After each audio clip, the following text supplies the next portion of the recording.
Bonjour mon ami. La vérité que beaucoup ignorent est que Dieu ne bénit pas seulement votre potentiel, mais plutôt la structure que vous construisez. Ce qui semble être une confusion inutile, en réalité, est ce qui multiplie ce que vous construisez avec intention. Pendant des années, on nous enseigne que la bénédiction divine est quelque chose de aléatoire, que la prospérité vient à ceux qui prient avec le plus de ferveur ou croient le plus intensement. Mais, et si je vous disais que toute personne qui jouit d'une abondance durable suit un mot de l'ancestral sans même s'en rendre compte, et si la bénédiction ne dépendait pas de la chance, du timing, ou même d'une foi isolée, mais du fait de devenir quelqu'un capable de mériter sa croissance. Je m'appelle Rabbi Shimon, et je suis connu comme l'architecte de la vie de la Torah. Depuis plus de 20 ans, j'ai aidé des milliers de personnes à comprendre que la Torah n'est pas seulement une religion enveloppée dans une langue ancienne. Elle est un projet de vie, un système d'exploitation pour l'épanouissement humain, créé des milliers d'années avant tout livre de psychologie, stratégie, commerciale ou méthodologie de réussite. Aujourd'hui, nous allons plonger dans un concept qui transformera votre façon de penser l'argent, l'épanouissement et la bénédiction divine. Explorons l'architecture de la croissance et, à la fin, vous comprendrez pourquoi Dieu ne bénit que ce que vous construisez. Voici la plus grande édifice à propos de la bénédiction. La plupart croient que c'est quelque chose qui nous arrive. Ils attendent l'éclair qui tombe du ciel, l'occasion parfaite, le coup de chance.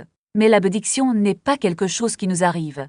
Cela coule à travers nous, et le détail crucial est qu'il ne circule qu'à travers des structures capables de le contenir. Pensez à l'eau. Il prend toujours la forme du conteneur qui l'abrite, renverse sur le sol, il se repent sans but, ne fait rien, et finit par s'évaporer. Mais lorsqu'il les canalise, dans des canalisations, des barrages ou des systèmes d'irrigation, il se transforme en quelque chose de puissant. Il nourrit les villes, fait vivre les nations, transforme les déserts en jardins. Votre vie fonctionne de la même manière. La bénédiction cherche la structure. La croissance nécessite une architecture. Dieu ne déverse jamais l'abondance dans quelque chose qui ne peut la retenir, car le gaspillage est contraire à la nature divine. Le créateur ne gêne pas le chaos, il construit des systèmes. Cela n'a rien à voir avec la religion ou la confession. Ce sont des principes universels qui régissent le flux d'énergie, de ressources et d'opportunités dans le monde. Il travaille pour les juifs, les chrétiens, les musulmans ou même ceux qui ne suivent aucune croyance.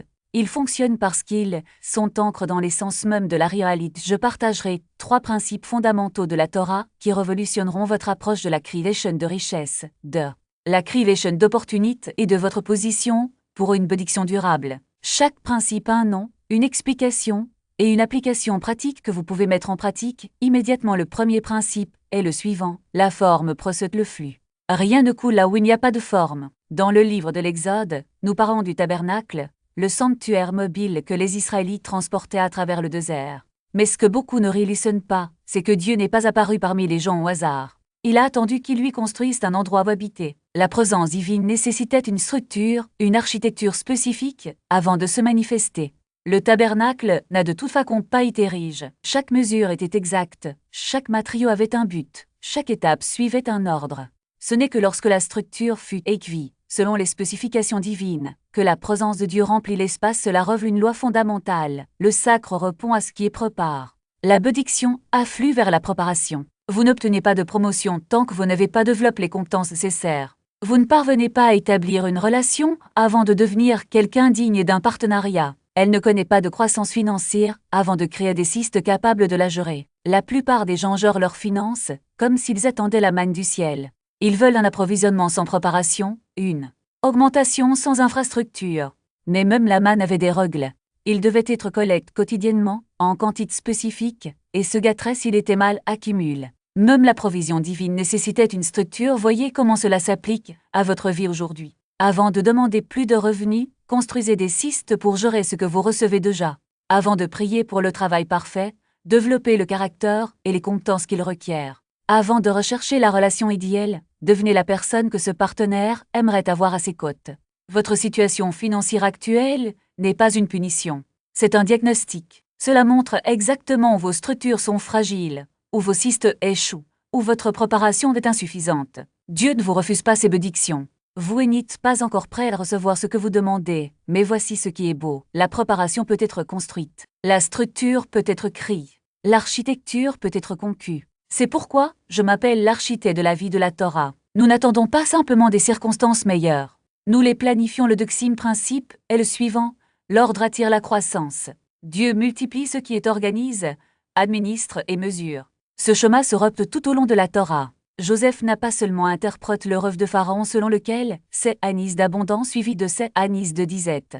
Il a créé un système de stockage et de distribution. Il organisait l'abondance dans les bonnes anises pour survivre aux mauvaises anises.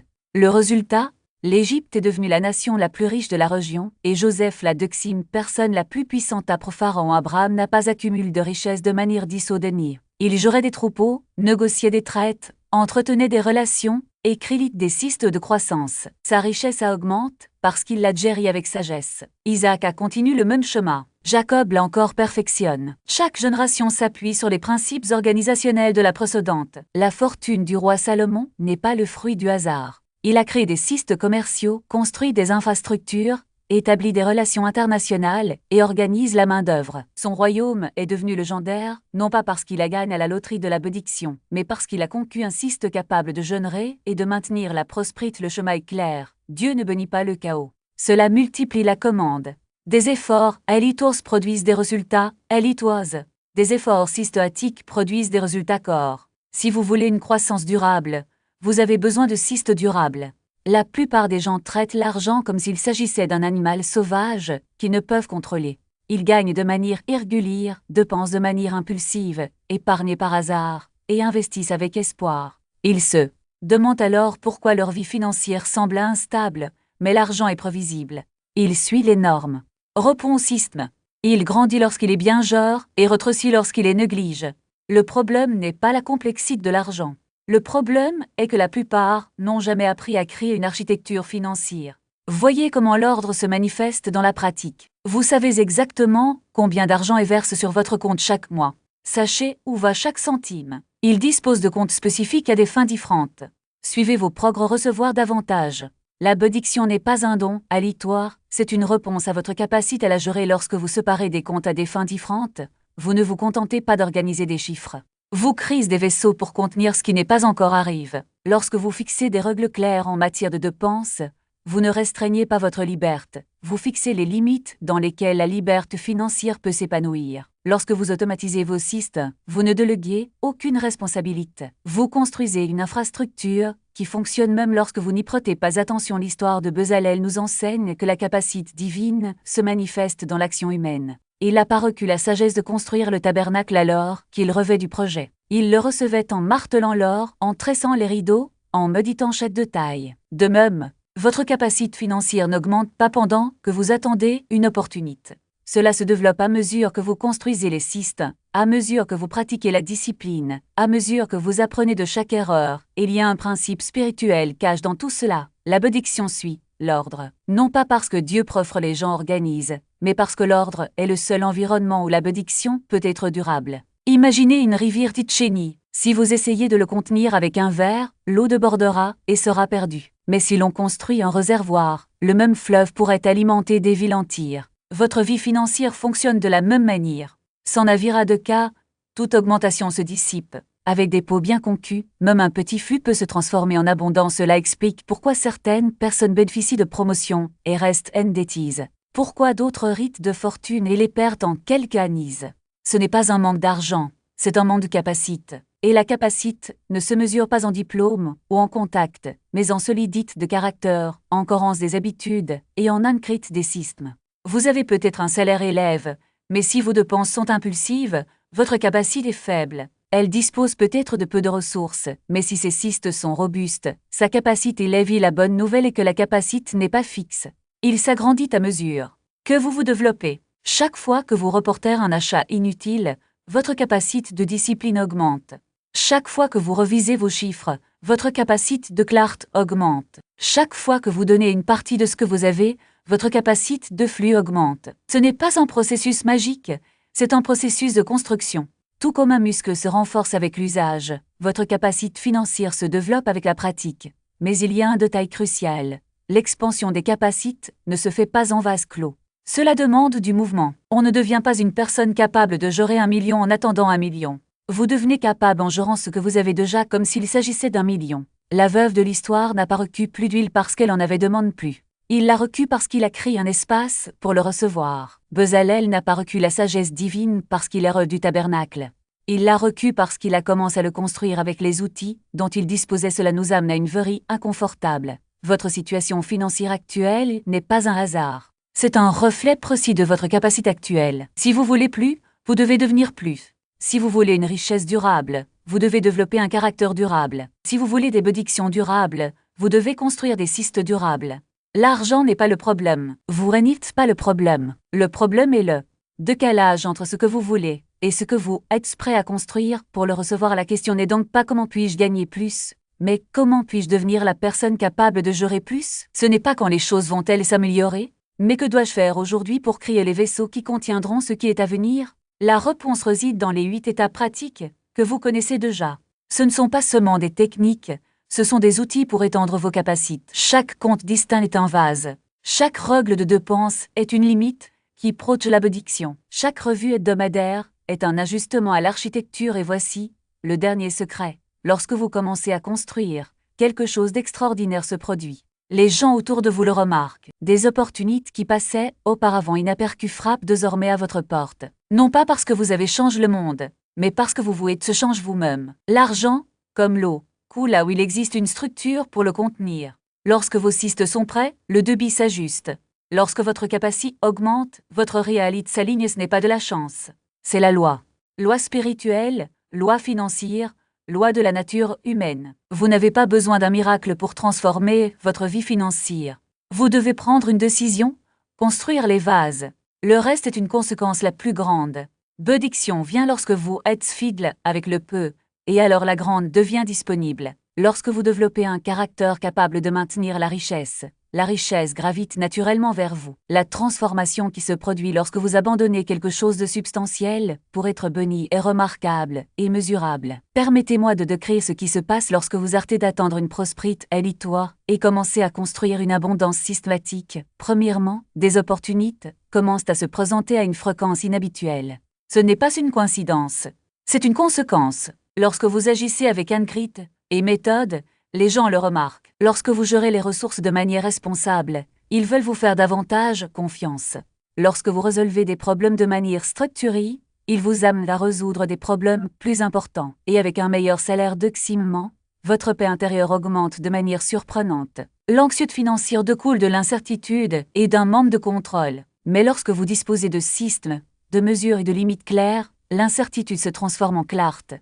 Vous savez où vous êtes, où vous allez et ce que vous pouvez et ne pouvez pas vous permettre. La paix n'est pas l'absence de défis, mais la présence de constance. Troisièmement, vos finances deviennent remarquablement stables. Au lieu de hauts et de bas dramatiques, vous connaissez une croissance constante. Au lieu d'urgence financière, vous avez des plans pour faire face à des événements imprévus. Au lieu de vous demander si vous pouvez vous permettre quelque chose, vos cystes vous donnent des réponses immédiates. La stabilité n'est pas la monotonie. La stabilité est la liberté. Quatrièmement, votre identité est considérablement renforcée. Lorsque vous savez qu'on peut vous confier des ressources, lorsque vous savez que vous créez de la valeur sur le marché, lorsque vous savez que vous pouvez surmonter les tentes financières grâce à une bonne planification, votre confiance grandit. Vous cessez de vous considérer comme une victime des circonstances et commencez à vous considérer comme un architecte de solutions. Cinquièmement, la bénédiction devient prévisible et non plus aléatoire. Cela ne veut pas dire que la vie devient parfaitement fluide. Cela signifie que vous développez le caractère et les cystes nécessaires pour transformer les défis en opportunités, les problèmes en profits et les obstacles en avantages.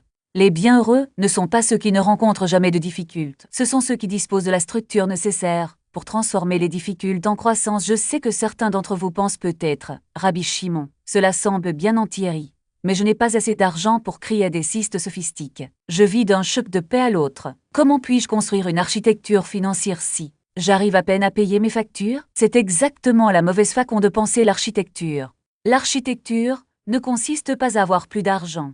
Il s'agit de mieux gérer l'argent dont vous disposez déjà. Vous n'avez pas besoin de plus de revenus pour budgétiser. Besoin d'un budget pour gérer plus de revenus. Vous n'avez pas besoin de richesse pour pratiquer la générosité. Vous devez faire preuve de générosité pour développer le caractère qui attire la richesse. Certaines des personnes les plus prospères financièrement que je connaisse, on commence avec presque rien. Mais ils en commencent par quelque chose.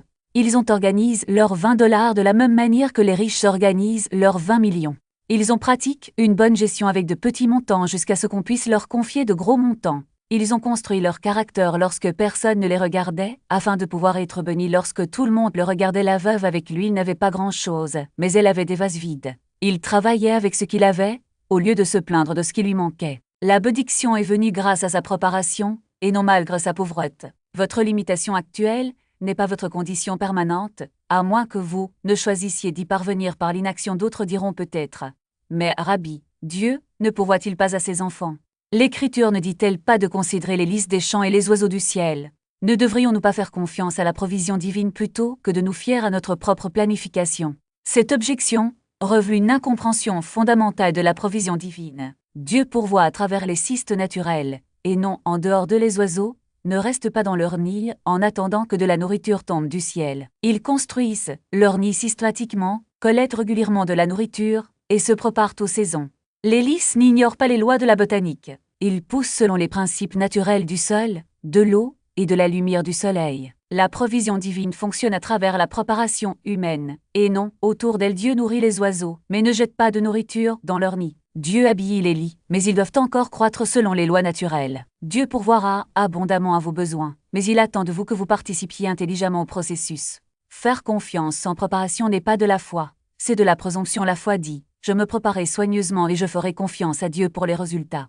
La présomption dit: Dieu s'occupera de tout, donc je n'ai rien à faire. On mène à la bénédiction. L'autre, à la déception. Une autre objection courante est la suivante: cette approche semble trop pratique, trop centrée sur l'argent et les schismes. Les personnes spirituelles ne devraient-elles pas se préoccuper davantage des questions spirituelles que des questions matérielles? Cette objection crie une fausse séparation entre le spirituel et le pratique, ce qui n'existe pas dans la Pelsi de la Torah. Le tabernacle était à la fois profondément spirituel et extrêmement pratique. Chaque mesure était précise, car le spirituel s'exprime à travers le physique. Chaque matière a été prise ici, car le divin habite dans les détails. Chaque processus était ordonné, car Dieu est un Dieu d'ordre, et non de confusion. Votre argent est spirituel parce que vous êtes spirituel. La façon dont vous gagnez, de penser, épargner et donner révèle vos valeurs, vos priorités et votre caractère avec plus de précision que vos paroles ne le pourraient jamais. Vos décisions financières sont des décisions spirituelles.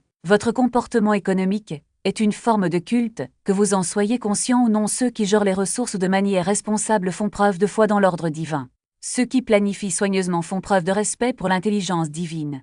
Celui qui donne généreusement participe au flux divin. Le pratique et le spirituel ne sont pas opposés. Ils sont partenaires dans la construction d'une vie qui vaut la peine d'être vécue. L'argent n'est pas un mal. L'amour de l'argent est problématique, mais l'argent lui-même est une énergie neutre qui amplifie le caractère que vous lui apportez. Si vous avez un caractère généreux, l'argent vous rend plus généreux. Si vous avez un caractère égoïste, l'argent vous rend encore plus égoïste. Si vous avez un caractère sage, l'argent vous rend plus sage. Si vous avez un caractère stupide, l'argent vous rend encore plus stupide. Le but n'est pas d'éviter l'argent. L'objectif est de développer le personnage qui sait y faire face. Le but n'est pas d'échapper aux préoccupations matérielles. Le but est de les maîtriser afin qu'ils servent des objectifs spirituels plutôt que de les gêner. Permettez-moi de terminer avec la vérité la plus importante que je puisse partager avec vous. Vous n'avez pas été créé pour vivre une petite vie. Il n'a pas été conçu pour la lutte, la pénurie et les limitations. Vous portez en votre âme un projet divin d'abondance, d'impact et d'influence. Mais les projets ne se construisent pas. Le potentiel ne se réalise pas tout seul. Les rêves ne deviennent pas réalités par hasard. Vous avez reçu l'intelligence nécessaire pour créer des systèmes, la sagesse nécessaire pour prendre de bonnes décisions et le caractère nécessaire pour gérer les bénédictions de manière responsable. Vous avez reçu de la créativité pour résoudre des problèmes et répondre aux besoins, des relations pour construire des réseaux de soutien mutuel et des ressources pour commencer la construction dès maintenant. La question n'est pas de savoir si Dieu veut vous bénir. La question est de savoir si vous êtes prêt à recevoir cette bénédiction. La question n'est pas de savoir si la croissance est disponible. La question est de savoir si vous avez déjà structure, la fondation capable de le soutenir. La question n'est pas de savoir si les opportunités existent. La question est de savoir si vous avez développé la capacité de les identifier et d'agir lorsqu'ils surviennent. Votre âme est le plan original. Il contient la conception complète de la vie que vous avez étape à construire. Votre existence est le travail en cours. Chaque jour, soit vous construisez selon le plan divin, soit vous le laissez rester uniquement sur papier. Chaque choix porte sur une brique, possible ou une fissure dans la structure. Toute habitude est fondement ou désordre. Le matériel est à votre disposition. Le projet est accessible. Le maître architecte attend pour guider chaque étape. Ce qui manque, c'est votre décision de construire méthodiquement. Plutôt que d'attendre que les choses arrivent par hasard, Dieu ne bénit pas le potentiel. Il bénit la structure. La confusion n'a jamais été amusante. Elle ne fait que multiplier ce que vous construisez de manière dissonante. Aujourd'hui, vous apprenez l'architecture. Demain, K commence à monter. Votre âme est le projet. Votre vie est la construction. Shalom, mon ami. Maintenant, construisons la vie que Dieu vous a destinée.